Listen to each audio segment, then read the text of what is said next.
ওয়ামান আ'রাদ আন যিকরি ফাইন্না লাহু মাঈশাতান দানকা ওয়া নাহশুরুহু ইয়াওমাল কিয়ামাতি আ'মা ক্বালা রাব্বি লিমা হাশারতানি আ'মা ওয়া ক্বাদ কুনতু বাসীরা قال كذلك أتتك آياتنا فنسيتها وكذلك اليوم تنسى জোরে বলুন আল্লাহু আকবার। আমি যে একটা আয়াত তেলাওয়াত করেছি, এই তেলাওয়াতকৃত আয়াতটা সৌদি আরবে আছে, বাংলাদেশে নাই। এই কোরআন শরীফে আছে না নাই? সরমুদ্দিনের যত কিতাব আছে, যত কোরআন শরীফ আছে, ঘরে বাইরে সব কোরআনে আয়াত আছে না নাই? তার মানে বোঝা গেল আমি মান্নান হুজুর যদি আমার ব্যক্তিগত কথা বলতাম সেটা আপনি মানলেও ইচ্ছা, না মানলেও হুজুরের কথা। কিন্তু আল্লাহ যখন কোনো কথা বলেন, আল্লাহর কথা মানা, বিশ্বাস করা আমাদের জন্য নফল নাকি ফরজ? ফরজ। আল্লাহ রাব্বুল আলামিন বলছেন, যে ব্যক্তি আমার এই জিকির থেকে, আমার কোরআন থেকে, জিকির মানে হলো উপদেশ, জিকির মানে হলো নসিহত।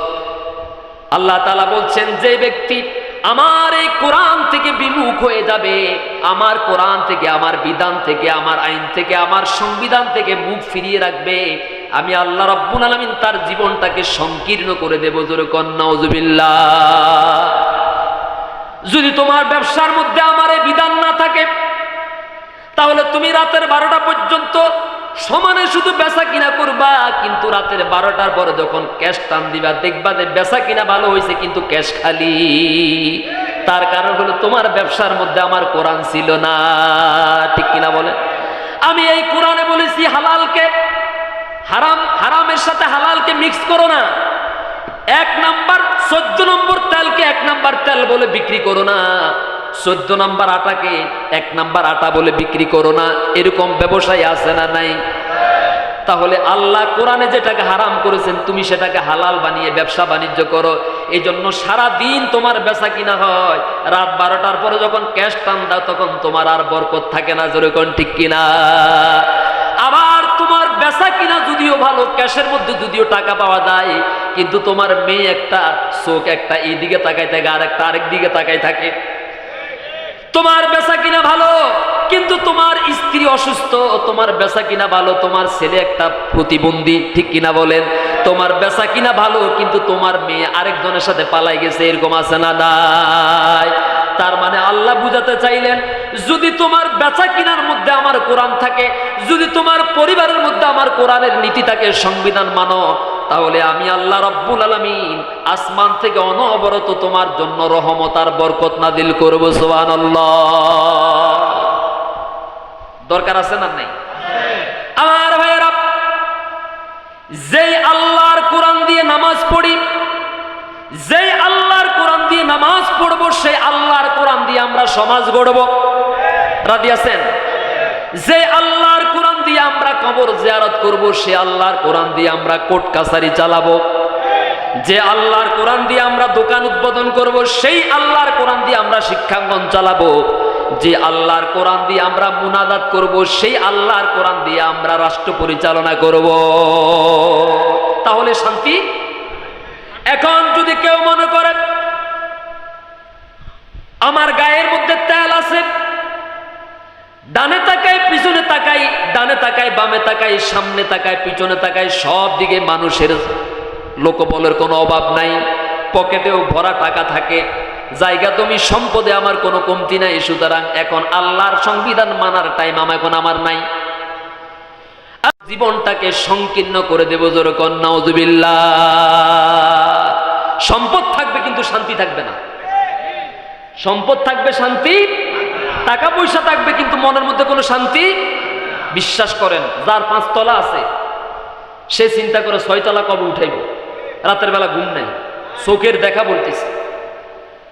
যার 10 তলা আছে সে চিন্তা করে আরো 5 তলা কিভাবে উঠাইতে পারবো। এই জন্য পেরেশানি, টেনশন, ব্যাংক থেকে লোন নাই, ওখান থেকে লোন নাই, আছে না নাই?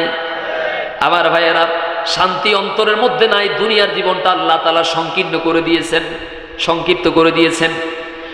দুনিয়াটা এত ব্যাপক, এত বিস্তৃত, এত বিস্তীর্ণ হওয়ার পরেও কোরআন না মানার কারণে, আল্লাহর বিধান না মানার কারণে আমাদের কারো মনের মধ্যে শান্তি নাই।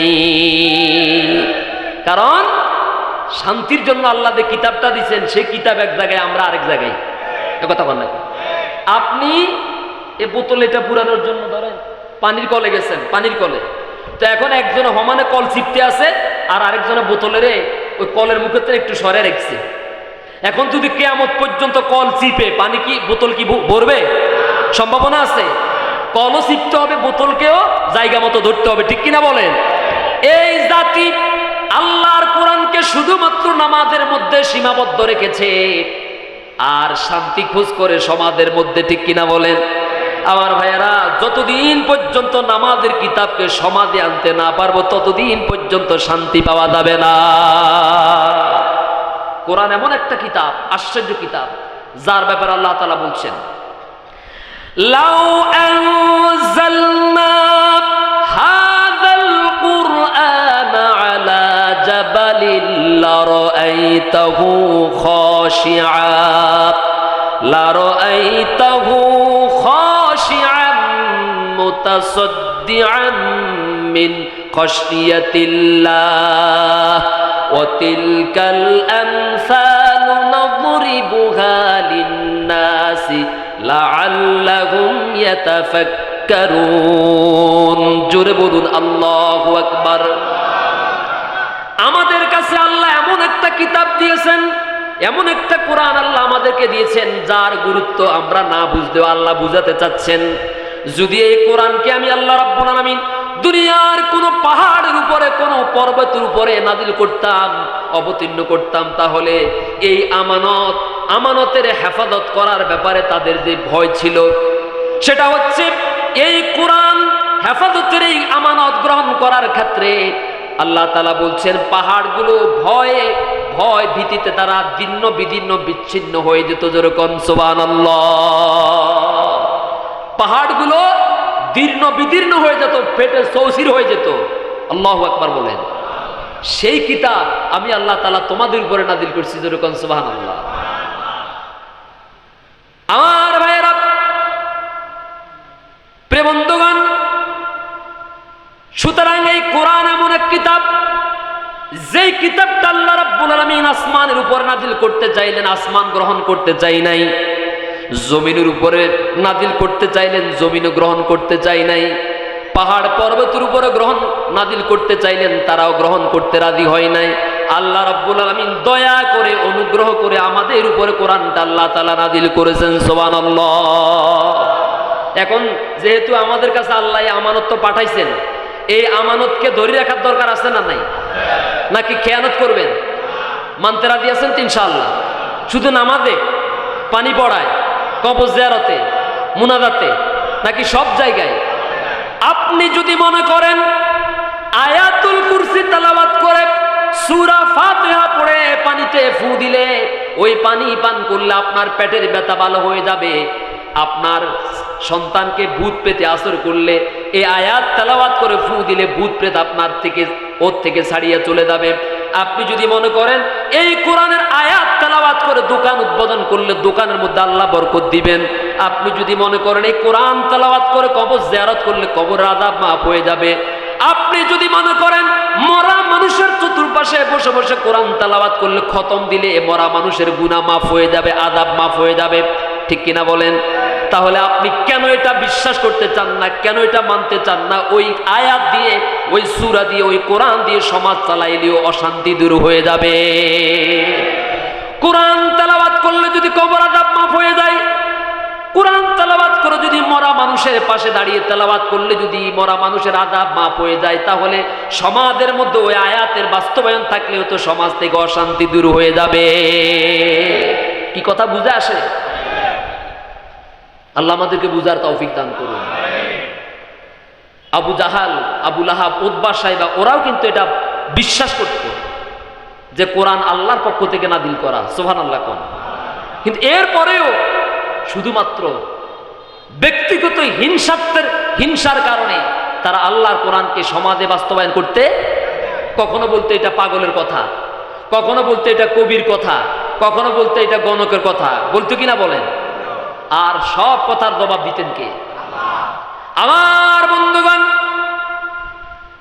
হযরত ওমর ইবনুল খাত্তাব রাদিয়াল্লাহু তাআলা আনহু যেই তিনটি কারণে ইসলাম গ্রহণ করেছেন, তার মধ্যে অন্যতম একটা কারণ হলো একদিন এক রাতের বেলা হযরত ওমর রাদিয়াল্লাহু তাআলা আনহু তিনি তখনও ঈমানদার হন নাই, মুসলমান হন নাই, ইসলাম গ্রহণ করেন নাই।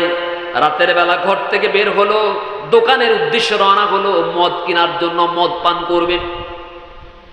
মদের দোকানে গিয়ে ওমর রাদিয়াল্লাহু তাআলা আনহু যখন দোকানদারের কাছে মদ চাইলেন, দোকানদার বলল একটু আগে মদ শেষ হয়ে গেছে। সেদিন তিনি আর মদ পান করতে পারলেন না। চিন্তা করলেন মদ যেহেতু পান করতে পারি নাই, তাহলে অন্তত এই রাতের বেলা সময়টাকে কাজে লাগাই, কাবা ঘরের চতুর্পাশে অন্তত তাওয়াফের কাজটা করে নেই।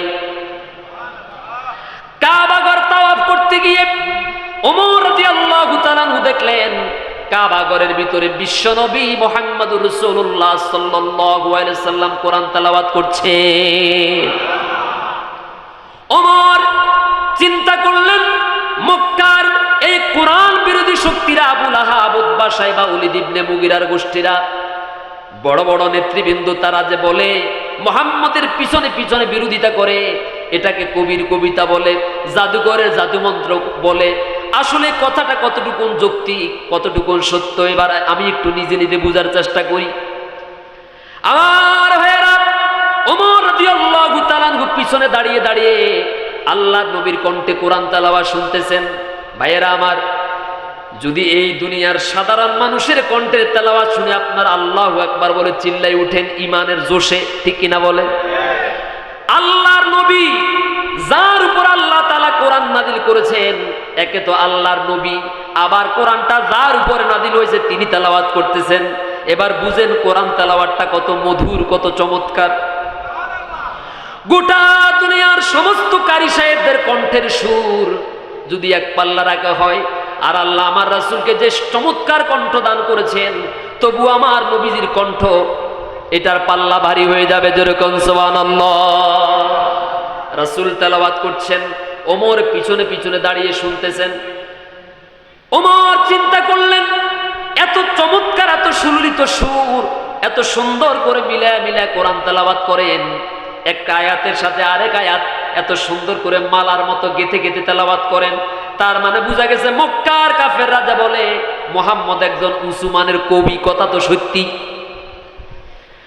আল্লাহ রাব্বুল আলামিন নবী করিম সাল্লাল্লাহু আলাইহি সাল্লামের জবান মোবারক থেকে ওমরের কথার জবাবটা বের করে দিলেন। ইন্নাহু লাকাউলু রাসূলিন কারীম ওয়া মা হুয়া বিকাউলি শাইরিন ক্বালিলাম মা তুমিনুন। ঠিক আছে না? আল্লাহ রাব্বুল আলামিন জবাব দিয়ে দিলেন, ওমর তুমি পিছনে দাঁড়িয়ে দাঁড়িয়ে যেটা ভাবতেছো, চিন্তা করতেছো, যেটা কবির কবিতার কথা, আসলে বিষয়টা এমন না। বর এটা হলো একজন সত্য, নিঃসন্দেহে কোরআনটা একজন সত্যবাদী রাসূলের পক্ষ থেকে, যেরকম সুবহানাল্লাহ, একজন বার্তাবাহকের বাণী। এটা কোনো কবির কবিতা না, বরং তোমরা তো খুব কমই কোরআনের উপরে ঈমান রাখো, বিশ্বাস করো। ওমর চিন্তা করলেন, আমি তো মনে মনে চিন্তা করলাম, আমি তো পিছনে, রাসূল তো সামনে, তাহলে আমার মনের খবর মুহাম্মদ সাল্লাল্লাহু আলাইহি সাল্লাম কেমনে জানলেন? তার মানে বোঝা গেল মক্কার কাফের রাজা বলে মুহাম্মদ একজন উঁচু মানের জাদুকর, গণক। আমার মনের খবর কিভাবে জানলো? আল্লাহ রাব্বুল আলামিন পরবর্তীতে নবীজির জবান থেকে আবার ওমরের কথার জবাবটা দিয়ে দিলেন, ওয়ালা বিকাউলি কাহিনিন ক্বালিলাম মা তাযাক্কারুন। ও ওমর, এটা কোনো জাদুকরের, কোনো গণকের গণনা মন্ত্র নয়, জাদু মন্ত্র নয়, বরং তোমরা তো কোরআন নিয়ে খুব কমই চিন্তা ফিকির করো। যেরকম সুবহানাল্লাহ। ওমর রাদিয়াল্লাহু তাআলা চিন্তা করলেন, নিজেই তো ধরা পড়ে গেলাম, নিজেই। আমার ভাইয়েরা, ওমর ঘর থেকে খোলা তরবারি নিয়ে বের হয়েছেন আল্লাহর নবীকে দুনিয়া থেকে বিদায় করে দেওয়ার জন্য। খোলা তরবারি নিয়ে বের হয়েছেন। যাওয়ার সময় মাঝপথে দেখতে পেলেন একদল মানুষ একটা গরু জবাই করতেছে। ওমর যখন তরবারি নিয়ে ওই জায়গা দিয়ে যাচ্ছেন, এই কাটা গরুর ভিতর থেকে জবাব চলে এলো, ওমর তুমি কিন্তু তোমার সঠিক সিদ্ধান্তের মধ্যে নাই, তুমি তোমার উত্তম সিদ্ধান্তের মধ্যে নাই, তুমি যেদিকে যাচ্ছ সেটা তোমার ভুল পথ। ওমর রাদিয়াল্লাহু তাআলা আনহু তখন ওই লোকদেরকে বললেন, আল্লাহর কসম এই কথাটা আমাকে উদ্দেশ্য করে বলা হয়েছে এবং এটা গরুর গোশতের ভিতর থেকে আওয়াজ আসে না, বরং একজন জিন এই কথাটা বলেছে। সুবহানাল্লাহ। রওনা করলো। মাঝপথে গিয়ে রাসূল সাল্লাল্লাহু আলাইহি সাল্লামের দূর সম্পর্কে এক চাচাতো ভাইয়ের সাথে দেখা হলো। ওমরের এই ক্ষিপ্রতা দেখে জিজ্ঞেস করলেন, ওমর কই যাও? কয় যে মুহাম্মদ আমাদের খোদাদের বিরুদ্ধে কথা বলতেছে, আমাদের সম্পর্কগুলোকে ছিন্ন করতেছে, আমাদের মধ্যে ভেদাভেদ তৈরি করে দিয়েছে, আমরা আজকে তাকে যেখানে পাবো সেখানে শেষ। তিনি বললেন, তুমি মুহাম্মদ সাল্লাল্লাহু আলাইহি সাল্লামকে মারার আগে তোমাকে আরেকটা আশ্চর্যকর তথ্য দেই, সেটা হচ্ছে এই মুহাম্মদ সাল্লাল্লাহু আলাইহি সাল্লামের উপরে তোমার বোন ফাতেমা আর তোমার ভগ্নিপতি তারাই কালিমা পড়ে মুসলমান হয়ে গেছে। ওমর রাদিয়াল্লাহু তাআলা আনহু ওই দিকে না গিয়ে এবার বোনের বাড়ির দিকে দৌড়ানো শুরু করছেন। ওমর রাদিয়াল্লাহু তাআলা আনহু বোনের বাড়িতে গিয়ে যখন দরজার সামনে দাঁড়ালেন, ভিতর থেকে গুনগুন আস্তে আস্তে আওয়াজ আসতেছে। আমার ভাইয়েরা, এবার ওমর দরজা খুলতে বললেন। খাব্বাব ইবনুল আরত রাদিয়াল্লাহু তাআলা আনহু তিনি তাদেরকে কোরআন শিক্ষা দিচ্ছেন। ওমরের আসার খবর পেয়ে তিনি পালিয়ে গেলেন, লুকিয়ে গেলেন। ওমর ঘরের ভিতরে প্রবেশ করে ভগ্নিপতি যায়েদ ইবনে সাইদ রাদিয়াল্লাহু তাআলা আনহুকে বললেন, তোমরা ঘরের ভিতর কি পড়ছিলে, কি তেলাওয়াত করছিলে? জবাব দিলেন, আমরা এমনিতে নিজেরা কথা বলছি। ওমর বললেন, আমি খবর পেয়েছি তোমরা নাকি মুহাম্মদের উপরে ঈমান এনেছো, কোরআনের উপরে ঈমান এনেছো। এই কথা বলে ভগ্নিপতির উপরে তিনি ঝাঁপিয়ে পড়লেন, মায়ের আরম্ভ করলেন। এবার বললেন, ওমর যদি তোমার ধর্মের চাইতে সঠিক ধর্ম যদি থাকে সেই ধর্ম গ্রহণ করতে কোনো আপত্তি আছে নাকি? এই কথা বলার পরে আরো ক্ষিপ্ত হয়ে তিনি ঝাঁপিয়ে পড়লেন। ভগ্নিপতিকে বাঁচাতে গিয়ে তার বোন যখন রক্তাক্ত হয়ে গেলেন, ওমর এবার থেমে গেলেন। এবার তিনি অনুশোচিত হয়ে জিজ্ঞেস করলেন, তোমরা এতক্ষণ পর্যন্ত কি পড়তেছিলে আমার একটু দেখাও। যে কোরআনের জন্য, যে মুহাম্মদ সাল্লাল্লাহু আলাইহি সাল্লামের জন্য তোমাদের এত টান, এত প্রাণ, এত আবেগ, এত শ্রদ্ধা, এত ভালোবাসা, যেটার জন্য তোমাদের শরীর থেকে রক্ত ঝরালাম, তবু তোমরা সেখান থেকে ফিরে আসতে চাও না। একটা বার আমার হাতের মধ্যে সেটা উঠে দাও। বোন এবং ভগ্নিপতি জবাব দিলেন, তোমার মতো মুশরিক অপবিত্র মানুষের হাতে সেটা তুলে দেওয়া যায় না। গোসল করে আসো, পবিত্র হয়ে আসো। ওমর রাদিয়াল্লাহু তাআলা পরিষ্কার পরিচ্ছন্ন হয়ে আসলেন। দেখলেন সূরা তাহার ওই আয়াতটুকু তারা তেলাওয়াত করতেছেন। তাহা মা আনজালনা আলাইকাল কুরআনা লিতাশকা। ওমর শিক্ষিত মানুষ ছিলেন, পড়ালেখা জানতেন। যখন তিনি আল্লাহর কোরআনের এক একটা আয়াত তেলাওয়াত করলেন, তিনি জবান দিয়ে তেলাওয়াত করতেছেন আর তার দুই চোখের কোনা বেয়ে টপ টপ করে পানি পড়া শুরু হয়ে গেছে। এবার তিনি সাথে সাথে বললেন, বোন আর ভগ্নিপতিকে বললেন, আমি তোমাদের দুইজনকে রক্তাক্ত করে আমি তোমাদের কাছে লজ্জিত হয়ে গেলাম, ছোট হয়ে গেলাম, অনুশোচিত হয়ে গেলাম। আমি আর দেরি করতে চাই না, অতি তাড়াতাড়ি যত দ্রুত সম্ভব আমাকে নিয়ে চলো বিশ্ব নবী মুহাম্মদুর রাসূলুল্লাহর দরবারে। আমার ভাইয়েরা, একটু আগে যিনি কোরআন তেলাওয়াত শিক্ষা দিচ্ছেন হযরত খাব্বাব ইবনুল আরত রাদিয়াল্লাহু তাআলা আনহু, তিনি আড়াল থেকে বেরিয়ে আসলেন। এসে বললেন, ওমর তোমার জন্য বড্ড সুসংবাদ আছে। সেটা হলো এই, বিগত রজনীতে আল্লাহ নবী মুহাম্মদ সাল্লাল্লাহু আলাইহি সাল্লামকে আবু জাহেলের জন্য আর তোমার জন্য আল্লাহর কাছে কান্নাকাটি করে করে দোয়া করতে শুনেছি। আল্লাহ নবী তোমাদের জন্য আল্লাহর কাছে দোয়া করতেছেন। আল্লাহুম্মা আইজ্জিল ইসলামা, আল্লাহুম্মা আইজ্জিল ইসলামা বিআহাব্বির রাজুলাইনি ওমর ইবনুল খাত্তাব আও আবু জাহল ইবনে হিশাম। ও আল্লাহ, এই মক্কার দুইজন বড় বড় নেতা, দুইজন বড় বড় শক্তিশালী, একজন হলো আবু জাহাল, আরেকজন হলো ওমর। এই দুই ব্যক্তির মধ্যে একজনকে তুমি ইসলামকে শক্তিশালী করার জন্য কবুল করে নাও। বিগত রজনীতে আল্লাহ নবীকে তোমাদের জন্য দোয়া করতে শুনেছি। আমার মনে হয় বিশ্ব নবীর দোয়া আল্লাহর দরবারে কবুল হয়ে গেছে। হযরত ওমর ইবনুল খাত্তাব রাদিয়াল্লাহু তাআলা আনহু চললেন বিশ্ব নবীর দরবারে। দারে আরকামে পাহাড়ের পাদদেশে নবীজি সাহাবায়ে কেরামদেরকে কোরআনের তালিম দিচ্ছেন, কোরআনের দার্স দিচ্ছেন। আমার ভাইয়েরা, একটা সমাজকে ভালো বানাবার জন্য, মাদক মুক্ত করার জন্য, সন্ত্রাস মুক্ত করার জন্য, চাঁদাবাজ মুক্ত করার জন্য, ইফটিজিং মুক্ত করার জন্য, দর্শন মুক্ত করার জন্য, সমাজে মানুষে মানুষে মারামারি ভেদাভেদ দূর করার জন্য দারসুল কোরআনের দরকার আছে না নাই? কিন্তু আমার দেশের পোড়া কপাল, হতভাগা নির্বোধ একদল মানুষ বুঝতে চায় না, বরং তারা দারসুল কোরআনকেও তারা রাজনৈতিক প্রোগ্রাম বলে হামলা করে আছে না নাই? ও আল্লাহ, তোমার কাছে ফরিয়াদ করি মালিক, তুমি আমার সেই ভাইদেরকে হেদায়েত দিয়ে দাও, জোরে কোন আমিন। আল্লাহ গো, তোমার কোরআনের তেলাওয়াত শুনে যদি একজন দুনিয়ার একজন কাফের যদি দুনিয়ার একজন আমিরুল মুমিনিন হতে পারে, আল্লাহ আমার এই বাংলাদেশের এই মুসলমানগুলো তো ওমরের চাইতে খারাপ না। আল্লাহ গো, তুমি যদি ওই কোরআনের আলো দিয়ে, কোরআনের বরকত যদি ওমরকে ইসলামের রাহবার বানাইতে পারো, আমার এই নির্বোধ এই ভাইগুলোকে আল্লাহ তুমি ওমরের মতো কবুল করো, জোরে কোন আমিন। বিরোধিতা করবেন না। কেউ যদি এই মসজিদে দারসুল কোরআনের আয়োজন করে, আপনি তো মুসলমান, আপনি আরেক মসজিদে দারসুল কোরআনের আয়োজন করেন, কি বলেন? মারামারি করিয়েন না। যদি মারামারি কামড়া কামড়ি করেন তাহলে কিন্তু আবার মার খাওয়ার সম্ভাবনা আছে। আমি আমার মসজিদে বলছি, গত জুমা যখন পুলিশে দৌড়াইতো, হ্যাঁ, তখন ওই জামাত ইসলাম আর বিএনপি একই খাটের নিচে লুকাইতো, ঠিক কিনা বলেন? কি সত্য না? শতভাগ আল্লাহর কসম। আমার মসজিদে আমি যখন জুমা পড়াইতে যাইতাম মোহাম্মদপুরে, আসি মাথাটা এখানে ঢুকাই দি কান্দি দিত, হুজুর গত রাত্র বাড়িতে ছিলাম না, কইছিলেন ধান খেতে হলাইছিলাম, হুজুর খাল কিনারে ঘুমাইছিলাম, হুজুর সুয়ারি বাগানে জঙ্গলে ঘুমাইছিলাম। এরকম একটা সময় গেছি কি যাই নাই?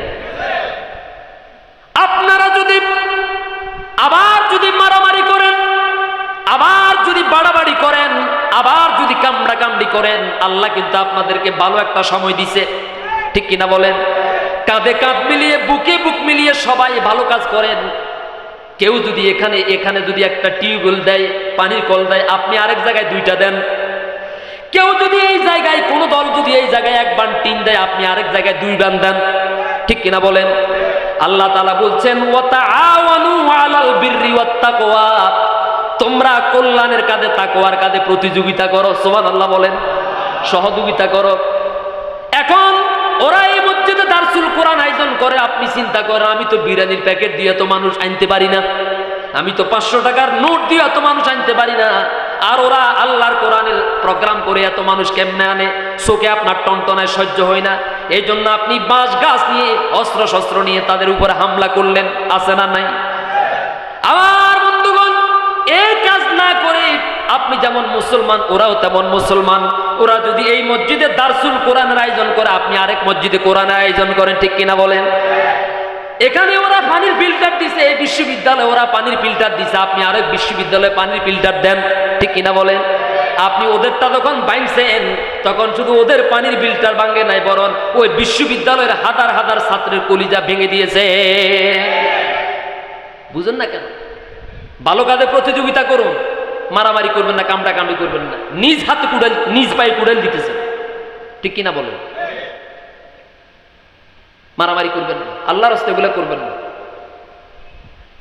ওমর ইবনুল খাত্তাব রাদিয়াল্লাহু তাআলা আনহু যখন দারে আরকামে প্রবেশ করতেছেন, হযরতে সাহাবায়ে কেরাম দাঁড়িয়ে গেলেন, বললেন, ওমর যদি আজকে উল্টা পাল্টা কোনো সিদ্ধান্ত নিয়ে আমাদের কাছে আসে তাহলে ওমরকে হত্যা করা হবে।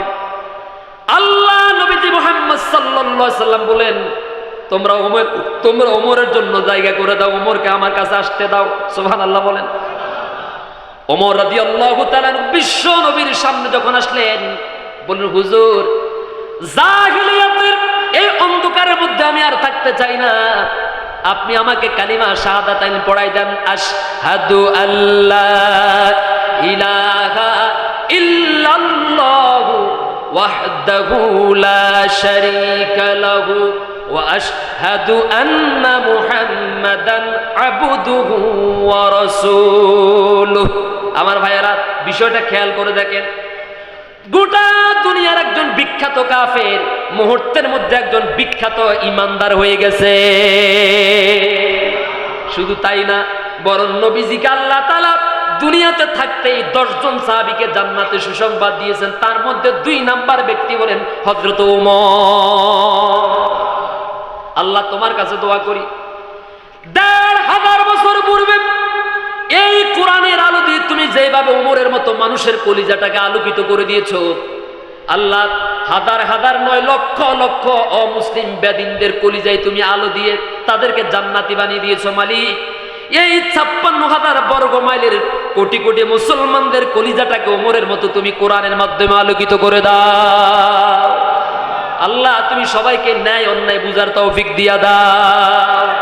আমার ভাইয়েরা, তাহলে ওমরের মতো মানুষের হৃদয়কে যদি আল্লাহ কোরআনের আলোতে পরিবর্তন করতে পারেন, আমার আপনার পারেন কি পারেন না? পারেন কি পারেন না? কিন্তু অধিকাংশ মানুষ আমরা বুঝিও না বুঝার ভান করে থাকি, দেখেও না দেখার ভান করে থাকি, ঠিক কিনা বলেন? যারা কোরআন তো আছে, আফসোসের বিষয় হলো আমাদের বাংলাদেশের শতকরা 95% মানুষ কোরআন শরীফ পড়তে পারে না। বিশ্বাস করেন, এমনকি জানাজার নামাজে দাঁড়াইলেও জানাজার নামাজে দোয়াটাও পারে না, নিয়মও জানে না। আপনাদের কষ্ট হয়েছে বুঝই যে হুজুর আমাদের বিরুদ্ধে বলতেছে। আমাদেরকে সংশোধন হওয়ার দরকার নেই? আপনি একজনের জানাজা পড়তে গিয়ে যেভাবে বুঝ দিয়েছেন, আপনার জানাজায় কিন্তু আরেকজন এভাবে বুঝ দিবে, ঠিক না বলেন? আপনি যদি আজকের এই মাহফিল থেকে সিদ্ধান্ত নেন যে ইনশাআল্লাহ আমি শিখবো, তাহলে যতটুকুন পারেন আপনি মারা গেলে আপনার জানাজায় সেই মানের ভালো ভালো মানুষগুলো আসবে, ঠিক না বলেন? আল্লাহ আমাদেরকে আমল করা তৌফিক দান করুন। সূরা ফাতিহা পারে না, আছে না এরকম? দোয়া কুনুত পারে না, আমাদের কাছে মাসালা জানা মুসলমানের ছেলে, হুজুর যদি আমি বিতিরের নামাজে দোয়া কুনুত না পারি, না পড়ি, তাহলে কি করতাম? তখন কলিজাটা ফাটি, যাহারে মুসলমানের সন্তান দোয়া কুনুত পারে না, তা আত্তাহিয়াতু পারে না, তাশাহুদ পারে না, আছে না নাই? কিন্তু ঠিক মতো ফেসবুকে পোস্ট করে আমার বিরুদ্ধে, আরেকজনের বিরুদ্ধে, কয় যে হুজুরে কোরআনের অপব্যাখ্যা করে। হ্যাঁ, সত্যি কথা। যেই ছেলেটা সূরা ফাতিহা পারে না, সেই ছেলেটা বলে আলেমরা কোরআনের অপব্যাখ্যা করে, হাদিসের অপব্যাখ্যা করে, ইসলামের অপব্যাখ্যা করে। আছে না? কত বড় পোড়া কপাল। আল্লাহ তুমি আমার ভাইগুলোকে দ্বীনের জন্য কবুল করো, ইসলামের জন্য কবুল করো। তো যেটা বলতে চাইছিলাম ভূমিকাতে, মোবাইল কোম্পানির মোবাইল কেনার পরে আপনি যদি মনে করেন যে না আমি আমার মন মতো ব্যবহার করব, তাহলে অ্যাক্সিডেন্ট হওয়ার সম্ভাবনা আছে। ঠিক তেমনি ভাবে আল্লাহ আপনার জীবনকে পরিচালনা করার জন্য একটা নীতিমালা দিয়েছেন, তার নাম কি? জোরে বলেন কি? এখন আপনি যদি মনে করেন যে না আমি কোরআন থাকবে মসজিদে, কোরআন থাকবে আলমারির উপরে, কোরআন থাকবে শোকেসের উপরে, কোরআন থাকবে মাদ্রাসায়, এটা হুজুরদের বিষয়, হুজুররা মানবে, ওনারা চিল্লাইবে, ওনারা দা করার করবে, এটা ওয়াদের কিতাব, এগুলা নিয়ে আমাদের মাথা কামার দরকার নাই, এগুলো আমাদের বুঝারও দরকার নাই, এগুলো আমাদের জানারও দরকার নাই। যদি এইভাবে আপনি চলতে থাকেন, তাহলে দুনিয়া তো আপনি আবুল হয়ে মারা গেলেন, মরার পরেই কিন্তু আবুল হয়ে আপনাকে থাকতে হবে। কথা বুঝতে পারিনি? আপনাকে আল্লাহ বলছেন দুনিয়ার জীবনও সংকীর্ণ, আখিরাতের জীবনও সংকীর্ণ হয়ে যাবে। জোরে কোন নাউজুবিল্লাহ। আল্লাহ তুমি আমাদেরকে আমল করা তৌফিক দিও। আরো জোরে বলি আমিন। আমার ভাইয়েরা, কোরআনুল কারীম আল্লাহ রাব্বুল আলামিন বলছেন ওয়ালাকাদ যারানা লিজাহান্নামা কাসীরাম মিনাল জিন্নি ওয়াল ইনসি লাহুম কুলুবুন লা ইয়াফকাহুনা বিহা ওয়ালাহুম আ'য়ুনুন লা ইউবসিরুনা বিহা ওয়ালাহুম আযানুন লা ইয়াসমাউনা বিহা উলাইকা কাল আনআমি বাল হুম আদাল উলাইকা হুমুল গাফিলুন। কার কথা? আমি অধিকাংশ মানুষকে জাহান্নামের, অধিকাংশ জিন এবং মানুষকে জাহান্নামের জন্য সৃষ্টি করেছি। যে সমস্ত জিন এবং মানুষদের যাদেরকে আমি আল্লাহ তাআলা এই কোরআন বুঝার জন্য একটা কলব দিয়েছি, একটা অন্তর দিয়েছি, কিন্তু তারা বুঝেও না বুঝার ভান করে, আছে না নাই? যাদেরকে আমি চোখ দিলাম দেখেও না দেখার ভান করে, যাদেরকে দুইটা কান দিলাম যারা শুনেও না শোনার ভান করে, এদের মধ্যে আর চার পাওয়ালা জানোয়ারের মধ্যে কোনো পার্থক্য নাই, কোনো তফাৎ নাই। যেরকম নাউজুবিল্লাহ। বরং বালহুম আদল, তারা ওই চতুষ্পদ জানোয়ারের চাইতেও আরো গুমরাহি, আরো পথভ্রষ্ট। যেরকম নাউজুবিল্লাহ। আমার ভাইয়েরা, প্রিয় ভাইয়েরা আমার, মসজিদে যখন আযান হয়, কোথাও যখন তাফসীরুল কোরআন মাহফিল হয়, মাহফিলের পাশ দিয়ে চার পাওয়ালা কুকুরও হেঁটে দেয়, মানুষও হেঁটে দেয়, ঠিক কিনা বলেন? তো কুকুর তো হেঁটে যায়, ওটার মধ্যে আকল নাই, বুঝ নাই, কিন্তু মানুষ যখন হেঁটে যায় আল্লাহ তাআলা তখন বলেন, দেখো যে মানুষটা আযান হওয়ার পরেও নামাজকে উপেক্ষা করে রাস্তা দিয়ে হেঁটে যাচ্ছে, ওই সামনে দিয়ে কুকুরটা চলে যাচ্ছে, সেই কুকুরের মধ্যে আর তার মধ্যে কোনো তফাৎ নাই। বরং যাদেরকে অন্তর দিলাম, কলব দিলাম কোরআন বুঝার জন্য, তারা বুঝেও না বুঝার ভান করে। কার কথা? তার মানে কোরআন বুঝার দরকার আছে না নাই? কোরআনের বিধান মানার দরকার আছে না নাই? কোরআন দেখার দরকার আছে না নাই? শোনার দরকার আছে না নাই? এই কোরআন এমন একটা কিতাব যেটা ধরলেও সব, দেখলেও সব, তাকাইলেও সব, শুনলেও সুবহানাল্লাহ কোন। পৃথিবীতে আর কোনো কিতাব কি এরকম আছে যেটা তেলাওয়াত করলে 1 হরফে 10 নাকি? এরকম একটা কিতাবের নাম বলে। আপনার ঘরের মধ্যে ধরেন, আমি অনার্স, আমারটা বাদ দিলাম, আমার ভাই অনার্স মাস্টার্স পাস করেছেন, তিনি একজন লয়ার, একজন আইনজীবী, একজন অ্যাডভোকেট। তিনি এই পর্যন্ত যত আইনের কিতাব পড়ছেন, যত রাষ্ট্রনীতির কিতাব পড়ছেন, জীবনে যত তেলাওয়াত করছেন, একটা নেকি জমা হয়েছে আমলনামায়? হয়েছে? কিন্তু আজকে এখানে শুধু বসার কারণে যত আয়াত তেলাওয়াত করছে আমি, উনি শুধু শুনছেন, আপনারাও শুনছেন, সবাই শুনছেন, প্রত্যেকের আমলনামার মধ্যে প্রতি হরফে কম পক্ষে 10 করে নেকি লেখা হয়ে গেছে। সুবহানাল্লাহ তো বলছেন, আমরাও শুধু সুবহানাল্লাহর মধ্যে কোরআনকে সীমাবদ্ধ রাখছি। যেই কোরআনের একটা হরফ তেলাওয়াত করলে 10 নেকি জমা হয়, তো সেই কোরআন দিয়ে যদি আপনি সমাজ পরিচালনা করেন, সেই কোরআন দিয়ে যদি আপনি আপনার ব্যক্তিগত, পারিবারিক, সামাজিক, রাজনৈতিক, অর্থনৈতিক সব জায়গায় যদি আপনি কোরআনকে রাখেন, তাহলে তো শুধু সব হবে না, নেকি হবে না, বরং আপনার জীবনটা জান্নাতি জিন্দেগি হয়ে যাবে, আপনার জীবনটা বরকতে পরিপূর্ণ হয়ে যাবে। আবার মনে করেন না হুজুরের জান্নাতের টিকিট বেশি গেছে, এটা বলিয়েন না। আমরা জান্নাতের টিকিট বেশি না, বরং আমরা মানুষদেরকে জান্নাতের পথ দেখাই, আমরা মানুষদেরকে জান্নাতের দিকে ডাকি, ঠিক কিনা বলেন? হ্যাঁ, জান্নাতের টিকিট তো আল্লাহ বিক্রি করার জন্য বলছেন কোরআনে, ঠিক কিনা বলেন? আমি তো জাহান্নামের টিকিট বিক্রি করি না, আমরা জান্নাতের টিকিট বিক্রি করি, আলহামদুলিল্লাহ। এটা কি খুশির কথা নাকি দুঃখের কথা? কি জাহান্নামের টিকিট বিক্রি করে খুশি যে আমিও খারাপ পথে আছি, আমিও সাদাবাদিতে আছি, সাদাবাদির কথা বলেন, কোরআনের কথা বলছেন না, ইসলামের কথা বলিয়েন না, বললে কষ্ট লাগে। কি কষ্ট লাগে? কিসের কথা বলবো? কোরআনের কথা বলবো, জান্নাতের সুসংবাদ দেব। আল্লাহ নিজে তো বলছেন, আমি আমার রাসূলকে পাঠিয়েছি মানুষকে জান্নাতের সুসংবাদ দেওয়ার জন্য, জাহান্নাম সম্পর্কে ভীতি প্রদর্শন করার জন্য, ঠিক কিনা বলেন? তো এটা তো আমাদের নবী রাসূলের দেখানো পথ, আমরা নবীদের দাওয়াতি কাজ করতেছি, ঠিক কিনা বলেন? আল্লাহ আমাদেরকে বুঝার তৌফিক দান করুন। আমার ভাইয়েরা, তাহলে যে কোরআনটা দেখলে সব, ধরলে সব, নবীজি বলেন পৃথিবীতে সব থেকে শ্রেষ্ঠ, সব থেকে উত্তম, সব থেকে দামি মানুষ হচ্ছে সেই ব্যক্তি যে ব্যক্তি কোরআন শিখে আরেকজনকে শিখায়। আপনি বলবেন, হুজুর আমি তো শিখতে পারি নাই, শিখাইতেও পারি নাই। আমি বলবো, ভাই অন্তত একটা ছেলের দায়িত্ব নেন, গরিব, অসহায়, মেধাবী। আমি ছোট্ট একটা মাদ্রাসা দিয়েছি, আমি দেখি 75 জন ছাত্রের মধ্যে 10 জন আছে এতিম, অসহায়, কিন্তু মেধাবী, এগুলার বিনা পয়সা পড়াইতেছে। এরকম তো এই মাদ্রাসায় পড়ায় কি পড়ায় না? আপনি অর্থশালী, বিত্তশালী ভাই, বুর্জ আল খলিফা দুবাই, আকাশ মেঘের উপরেও কয়েকতলা আছে, মেঘের উপরে, সেই টাওয়ারের মালিক যখন মারা গেছে, তার ঠিকানা হয়েছে টাওয়ারের নিচে। এক জায়গায় ছোট্ট একটা কবর। আমি আপনি যখন মারা যাব আমাদের তো অবস্থান তাই হবে। আমার যত যাই কিছু আছে, ধন সম্পদ, টাকা পয়সা, ব্যাংক ব্যালেন্স, আপনি কিছু কিছু জায়গায় তো বাবা মা মরতে দেরি, বাবা মারে কয় যে লাশ পরে দাফন করবে, আগে জায়গা তুমি ভাগ করো, আছে না নেই? আপনি মারা যাওয়ার পরে আপনার ছেলে মেয়ে আপনার জন্য দান সৎকার করবে, ওইটা ভুলি যান, ওইটা এখন আর নাই। কারণ জায়গা জমির দাম যত বাড়তেছে, মানুষ তত দিন দিন হাইওয়ান জানোয়ারে পরিণত হইতেছে। আমার জানা মতো এমনও আছে রাস্তার পাশে, মেইন রোডের পাশে আব্বা আম্মাকে কবর দিয়েছে, কবরস্থান। ধরেন 25 বছর আগে এই জায়গার ডিসিম ছিল ধরেন 10,000 টাকা, এখন 20 বছর পরে এটার দাম হয়ে গেছে 10 লক্ষ টাকা এক ডিসিম। এখন ছেলে মেয়েরা কয় আব্বা আম্মার এখানে রাস্তার পাশে দাফন করলাম বাজারের পাশে, এই জায়গার দাম এত বাড়ছে, আমরা যদি একটা বুদ্ধি খাটাই। কি বুদ্ধি? ওই যে একেবারে পুকুরের কোনায় বাঁশ বাগানে, সেখানে যদি কবরটা যদি আমরা স্থানান্তর করি, তাহলে তো আমরা এখানে এক ডিসিম 10 লাখ করে বেচতে পারি। বাবা মায়ের কবর ছেলে মেয়েরা এখান থেকে উঠায় ও একেবারে বাঁশ বাগানে পুকুরের কোনায় সেখানে দাফন করেছে। এরকম ঘটনা বাংলাদেশে আছে।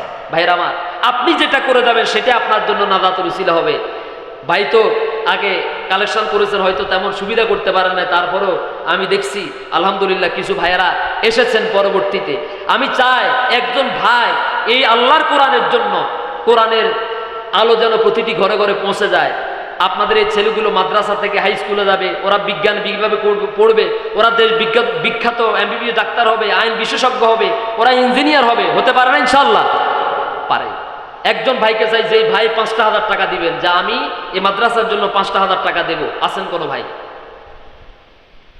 কোনো ভাই কি আছেন? আমি এই মাদ্রাসার জন্য ইনশাআল্লাহ মুক্ত হস্তে 5,000 টাকা দেব। গরিব একজন ছেলের পুরা বছরের দায়িত্ব এটা। আছেন কেউ? আচ্ছা নাই, 2,000 টাকা দিবেন, অন্তত মানিজ্যত রক্ষা করেন, 2,000 টাকা দিবেন, এমন কোনো ভাই কি আছেন যে আমি 2,000 টাকা দেব মাদ্রাসার জন্য? আলহামদুলিল্লাহ, আমাদের এই চরজুবলি ইউনিয়ন বাংলাদেশ জামাত ইসলামের আমির হাফেজ মাওলানা সৈয়দ আহমদ হেলাল সাহেব, তিনি দিবেন 2,000 টাকা। নারায়ে তাকবীর। আমাদের নাম বলতে নিষেধ করছেন, তার মানে নিয়ত ভালো, আলহামদুলিল্লাহ। দুই ভাই, এই নিজামুদ্দিন ফারুক সাহেব, তিনি 2,000 টাকা। নারায়ে তাকবীর। আমার ভাই তো আগে দিয়ে দিচ্ছেন, আলহামদুলিল্লাহ, মোটা অঙ্কে দিয়ে দিচ্ছেন। আল্লাহ যেন ভাইয়ের দানকে নাজাতুর উসিলা হিসাবে কবুল করে বলি আমি। আসমান জমিনের যাবতীয় বালা মুসিবত থেকে, হিংসুকের হিংসা, অনিষ্টকারী অনিষ্ট থেকে, রোডঘাটের সকল প্রকার অ্যাক্সিডেন্ট থেকে আল্লাহ হেফাজত রাখুন বলি আমি। যারা দিচ্ছেন 5,000, 10,000, 2,000, 1,000, সবার জন্য প্রাণ খুলে দোয়া করব, আল্লাহ তাআলা সবাইকে কবুল করুন, সকলে বলি আমি। এমনি কি দিচ্ছেন নি? 10-20 টাকা দিচ্ছেন নি? দিচ্ছেন? আলহামদুলিল্লাহ। তো রাতও অনেক হয়ে গেছে, আমি আর না বাড়িয়ে ইনশাআল্লাহ এখন কাঙ্ক্ষিত মুনাজাতের দিকে যাচ্ছি। প্রত্যেকে সূরা ফাতিহা একবার, সূরা ইখলাস 3 বার পড়ুন। আচ্ছা, আমরা মুনাজাত দেব। মুনাজাতের আগে আপনাদের সামনে সালাম বিনিময় করবেন শ্রদ্ধেয় বড় ভাই।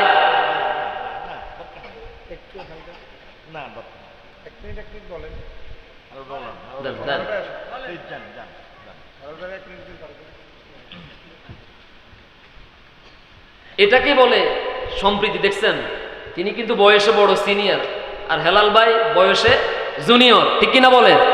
কিন্তু পিছনে বসে সামনে আনি বসাইছেন। এটা হচ্ছে আমরা এরকম একটা বাংলাদেশ চাই সামনে। আপনারা আমার সাথে একমত নাই? এই যে সম্প্রীতিতে যে সম্পর্ক দেখায়